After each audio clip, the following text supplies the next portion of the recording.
What's up, everybody? It's your boy Jay, and I am back once again. I hope you guys are ready for another shot of pop culture because I've brought you your comic chaser for the week.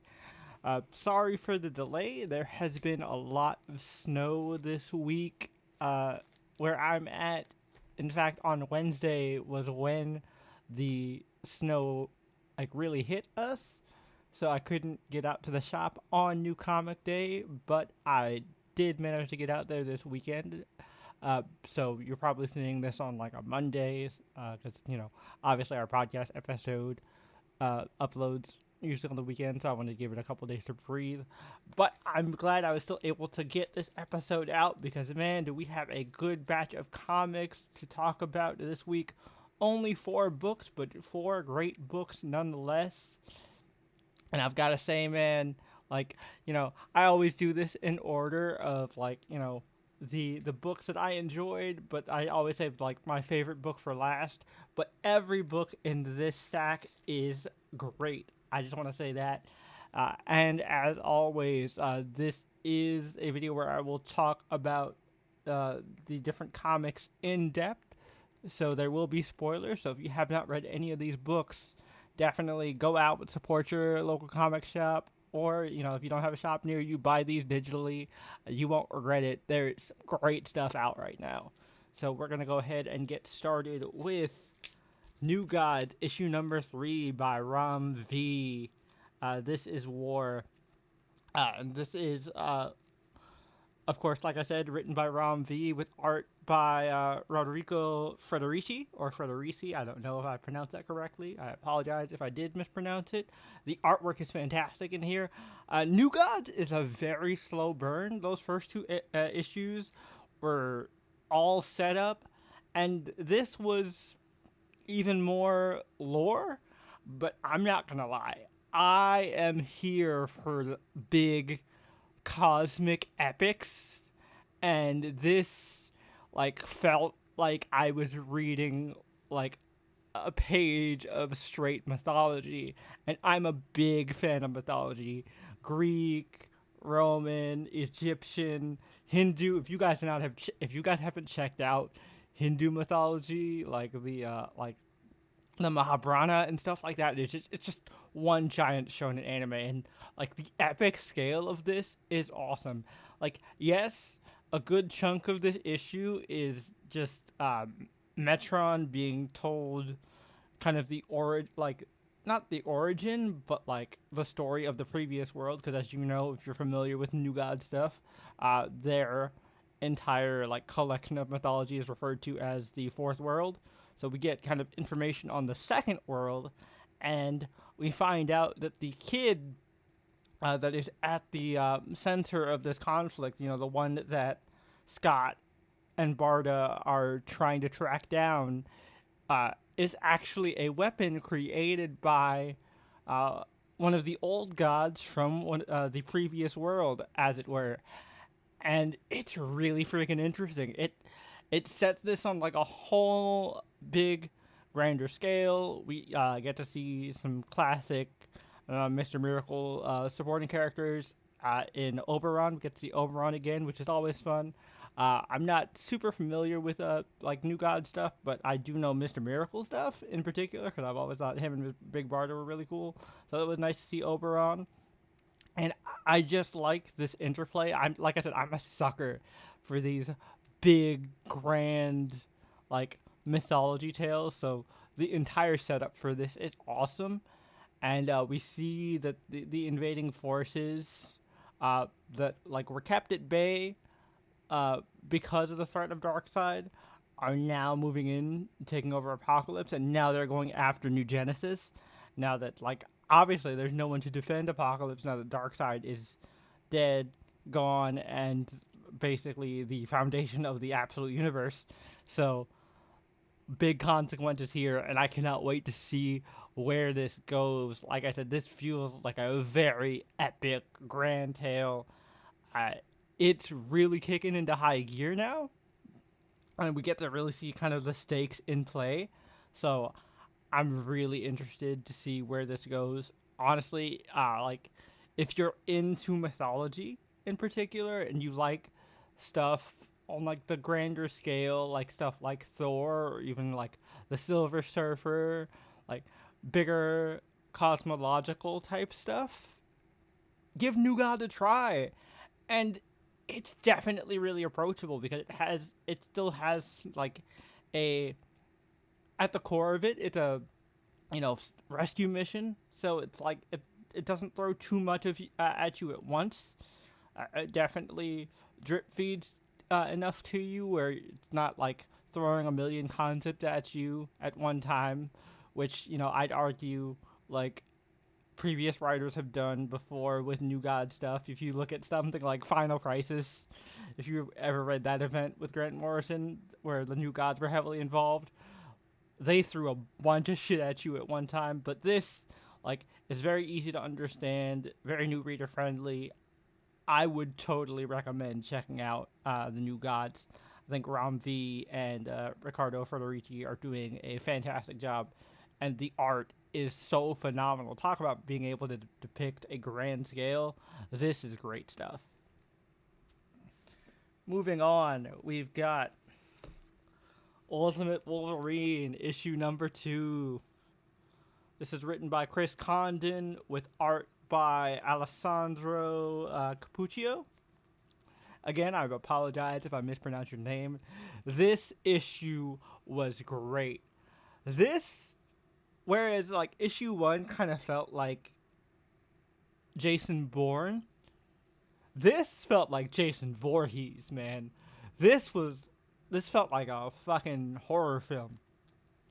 The way it was structured and set up, because it was mostly just like Colossus, Ileana, and Omega Red talking to the Doctor about Logan, the Winter Soldier, and what it can do, and like them worried about the fact that clearly you say he doesn't have his memories, but something is clearly in here, and we saw at the end of issue 1 that Logan was reciting to himself the section from scripture that that Nightcrawler was quoting before, with the as I walk through the valley of the shadow of death, I fear no evil, for thou art with me. You guys know the one. And so like something is in there, but it's buried deep, and like you get to see them kind of put like put the Winter Soldier to an active test in this, and he is like hunting down these Eurasian soldiers, and he really does feel like the boogeyman, like the Baba Yaga, like a slasher villain. He's hunting them down one by one, and you just see like the fear build up, and the way they structure it by cutting back and forth between like the soldiers and like Wolverine's perspective is just fucking terrifying. It really puts you in the shoes of those soldiers, and you're just like, oh fuck. This, like I said, felt like a straight horror film. Like, is there like a lot of like deep substance here? Not quite yet, but like, man, it's definitely building, and like it's such a breezy read. Like, I flew through this because I was just turning like pages so quick because I was just like, all right, what's happening next? Like, this kept me on the edge of my seat. It was a thrill ride for sure. I had a blast, and issue number 3 I'm super hyped for because Kitty Pryde is on the cover, and I'm a huge Kitty Pryde fan. And obviously in the 616, Logan and Kitty have a very strong bond and friendship, since like she was his first in a long line of female sidekicks. So really excited to see what the spin on this is here. Is she also a soldier on the opposition front, same as Mystique and Nightcrawler? Is she gonna try and rescue Logan? Is she gonna be the one to finally break through, since she does have a strong bond with him? what is the relationship like? We'll find out, and I'm really excited. And it's going to be coming out in March, so I cannot wait to hear and see what issue 3 has for us, because I feel like that's where we're going to get more of Logan's character. But getting to see more like just Logan's menace and like destructive capability in him as like a just a pure monster and threat was a lot of fun still. So I had a blast reading this. It's probably still probably not my favorite of the Ultimate books, but it's definitely a strong one, in my opinion at least. All right, next up we have Daredevil Unleash Hell, issue number 2.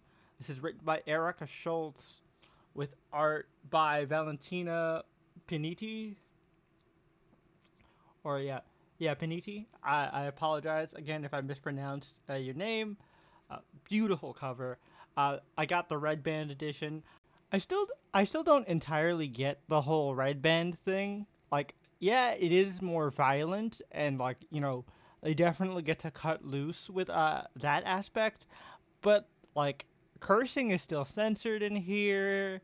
Like, it doesn't feel all that much different from a normal comic book, so I really don't see too much of a difference.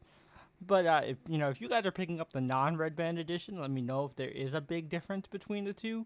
Uh, like I said, Erica Schultz is on this. She also writes X-23 Wolverine as well.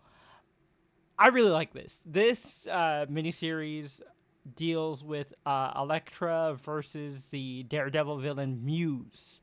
And if you read Chip Zdarsky's run on Daredevil, you know who Muse is and how terrifying Muse is. Muse is a serial killer that fancies themselves an artist, and they use their victims as both subject and material for these, like, macabre, morbid, but honestly strangely beautiful art pieces. And Elektra, Daredevil, is now his newest target. Now, if you do know Muse from the Zdarsky run, you know that Muse was killed when Matt faced off with him.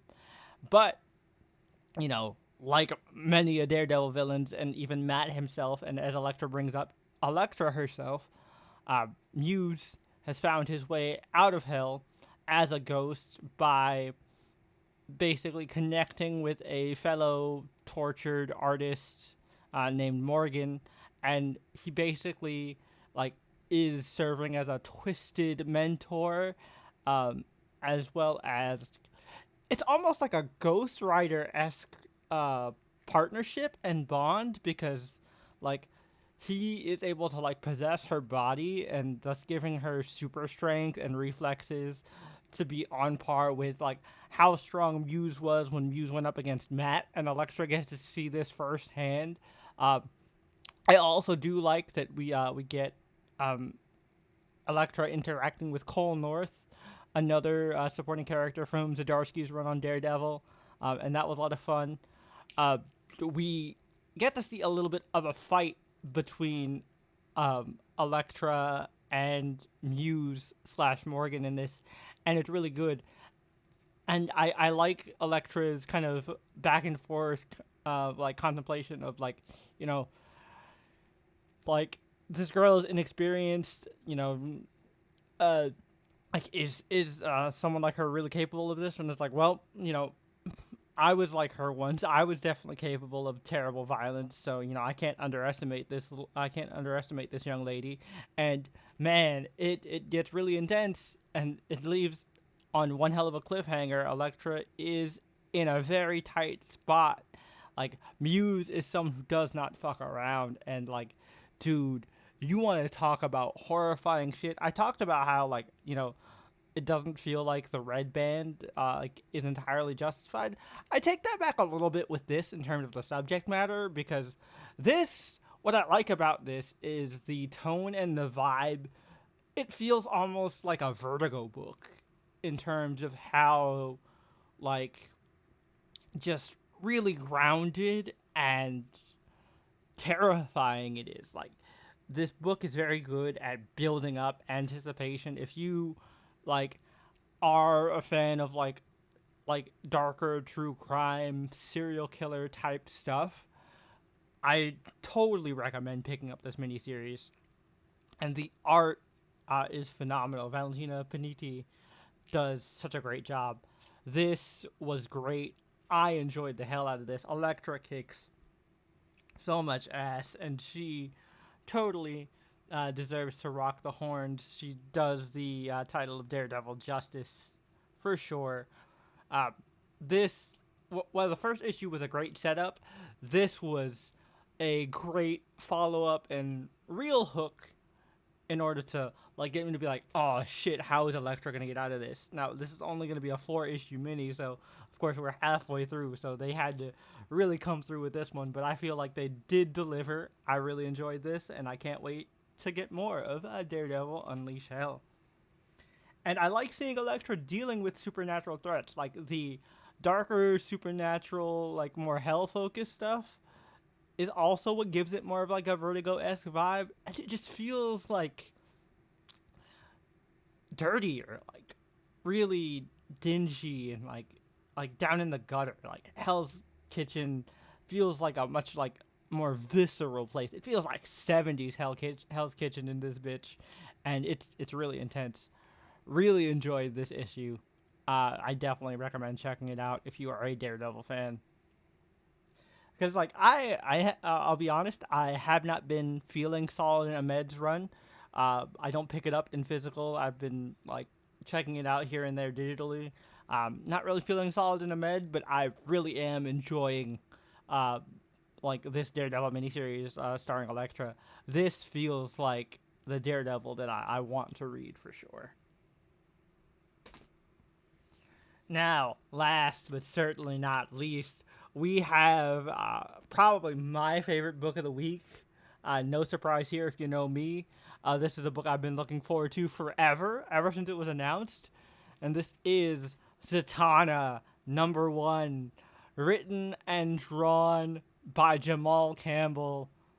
Oh my god, you guys. This book was great. I got the variant cover. Obviously, this isn't the main cover, this is a variant. But look at how good this looks, man. I had such a hard time choosing which cover to get. But I love this one. This feels very classic Zatanna. And, Zatanna is one of my favorite characters, just overall. You know, DC's magic side is one of my favorites. You know, Marvel's magic side is very cool as well. But DC's magic side, I feel like, definitely gets fleshed out more. And that's why I like it. I tend to lean towards it more than Marvel's magic side. But I do like both. And Zatanna is one of my favorite magic-related characters. Ever since I saw her as a kid in Batman the Animated Series, I thought this character was so cool. Like, loved her aesthetic. I loved how, her magic is casted by, speaking backwards. I thought that was so interesting. And she's been one of my favorite characters for a long time. I loved her, of course, in Justice League Dark and the New 52. I read all of that, all the stuff by Paul Dini. I'm a big Zatanna fan, just point blank, period. So when I heard that they were going to be doing a ongoing series written and drawn by Jamal Campbell, I was here for it. I was so glad they've been showing Zatanna more love, as of late. Because I know they came out with that miniseries, Zatanna Bring Down the House, by Mariko Tamaki with art by Javier Rodriguez, which I'll be getting that hardcover soon, so expect a one-shot on that when that comes out. I believe that comes out in, April, or no, March. It comes out in March, so I'll be doing a one-shot on that soon. But, with all that gushing about Zatanna out of the way, what did I think of this book? I thought this was awesome. First of all, the art is absolutely beautiful. It's Jamal Campbell. Jamal Campbell is one of my favorite artists working at DC right now. I don't usually, open up and show off pages But like, dude, this book is just absolutely beautiful. I could open up to any page, and it'll show off some just great artwork. Like, just look at this right here. This is just breathtaking. The colorist. I want to know who's on colors for this, because like the colorist really killed it. Like, Jamal Campbell, of course, is on art, but like, look at the colors, man. It's so vibrant and just beautiful. Like, it's so eye-catching. Every page is just absolutely stunning. The magic is just pouring off, man. And like,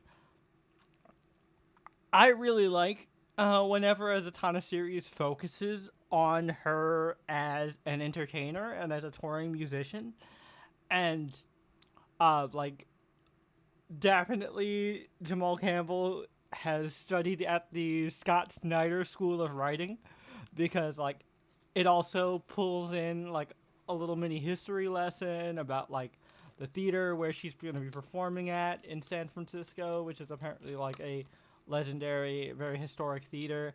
And the villain that she goes up against is this, like, the ghost of this long dead performer slash famous movie starlet, like the Lady White. And she is, first of all, the design is beautiful, and like she just feels very menacing. Like, the action is super dynamic. Like, you really get to we get to see a little bit of Zatana's relationship with her tour crew, so we get to build up a supporting cast. It seems like this character Adam is going to be our ride along slash Zatana's, like, you know, not apprentice, but like, you know, mentee type character. So that's going to be interesting to see. And I just had a blast. It was just a fun adventure, and like, if this is what Jamal Campbell has in store, I can't wait. Like, it opens up with this like almost fairy tale-esque story with the Princess of Light and Princess of Shadow, and I'm sure that'll come into play soon. And of course, with the Lady of White being all white, I'm sure there'll be a Lady of Shadow as well, and I can't wait to see where that comes into play. Zatana's own history is mentioned briefly in this as well, and I'm hoping that this is another series that explores into that, like, more of the stuff with her father and her father's legacy, being part of the Zatara family, and dealing with her father's legacy has always been a big part of Zatana's character. So I can't wait to see where that comes into play, and just what kind of big, crazy adventures Zatana can get into, because she is one of the most powerful magic users in the DC universe. So, like, the sky's the limit for this series, and I cannot wait to see what our wonderful Lady Z gets into in her next adventure next month. This is going to be awesome, and what a first issue. Like, I was hyping this book up ever since I heard its announcement, because I've seen Jamal Campbell draw Zatana before. I believe Jamal Campbell did the Absolute Power tie-in with Superman, where Superman and Zatana were teaming up, and they had to go through like the dark roads or whatever, and it looked beautiful there. So like, I was like, "You're telling me Jamal Campbell is gonna draw a whole Zatana series? Sign me the fuck up!" And boy, it actually lived up to the hype. I tip my hat to you, Mr. Campbell. Fantastic job. You and your whole team deserve all the praise. This was great. I cannot wait for more.